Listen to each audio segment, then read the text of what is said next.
bet I can guess your personality. Give me a minute. You're mostly introverted, but around people you know, you're surprisingly outgoing. You have all these walls put up, but if someone were to really get to know you, deep down you're a sweetheart, a softie. You're talented, full of potential, but you want to sit down, overthink everything, and you end up doubting yourself, even feeling like a fraud or imposter sometimes. You think you want freedom and to be in control, but deep down, I know you're craving connections more than you even want to admit about it. Did I get it right? Okay. Plot twist. You're very different from what people assume you to be. You don't fit in boxes, and you're more complex than what labels allow. Here's the thing. Chances are both of those felt true, right? What I did is something called hot reading, a technique used by mentalists, psychics, and honestly, everyday humans who are good with words. But that's not what I want to focus on today. Hi guys, welcome to Anything and Everything, a space where we get to talk about anything and everything, really. My name is Essie, and today I want us to talk about the Barnum Effect. And before you tune out, because it probably sounds like a psychology class, please don't. Because honestly, you might have experienced this even today. So the Barnum Effect is when we take vague general statements and we see them as deeply personal and uniquely accurate. It's why horoscopes feel like they're speaking directly to you. It's why personality tests feel accurate, but in like a creepy, spooky kind of way. It's why you read something and you are like, and you think, oh my god, this is so me, even though it could apply to almost anyone. So psychologists call it a cognitive bias, a thinking error, a shortcut taken by your brain, not out of stupidity, but because it's human nature. Think about it for a second. Horoscopes don't tell you that today is going to be boring like everyone else. Personality tests never say that you're average at most things. Instead, they throw around words like you're thoughtful, often misunderstood, and capable of more than you realize. And let's be honest, who is not nodding along to that? Even for a little. That's why it works. You see, tarot readings and TikTok psychics also lean on the same principle. Giving us words that resonate, even though they're broad enough to fit almost anyone. Now, the reason I took interest in these is because there's a plot twist to these. There's a twist to this cognitive bias. It's not just a trick. It actually has benefits.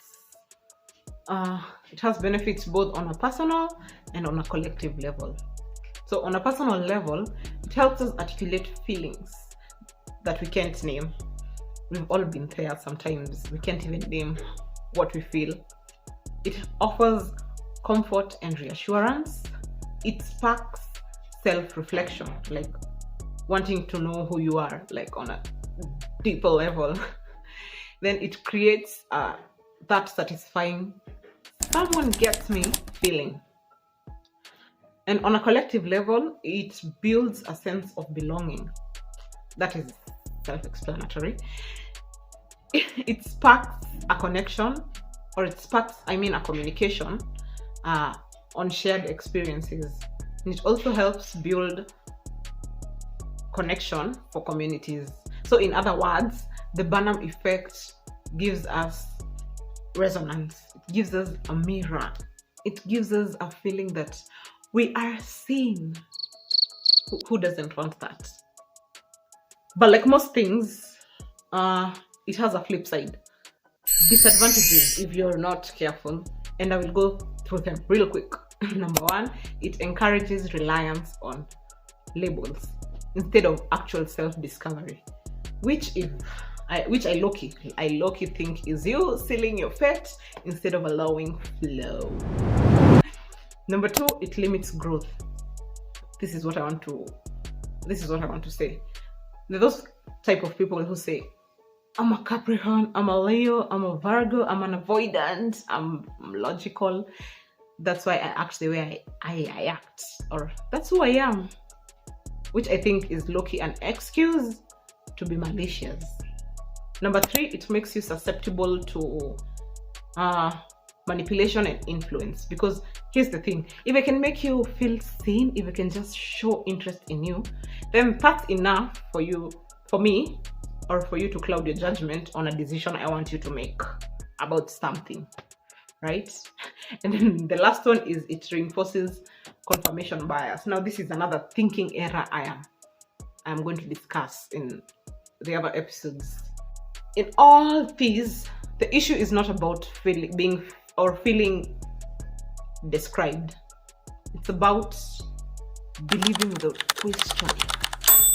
That's the issue.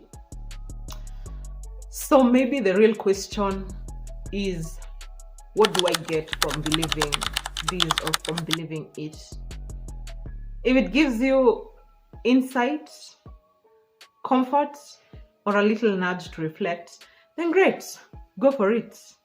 Use it to dig deeper and not as a soother for the messy, complicated work of actually knowing yourself. Because here's the thing, the perfect illusion isn't that someone knows us perfectly, is that we want to be known, to be seen, to be understood. And I get it, I do. I feel like that sometimes. But do it for yourself first.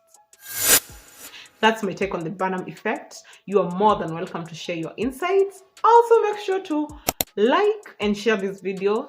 See you on the next episode. And as always, remember to live, laugh, and learn. Ciao.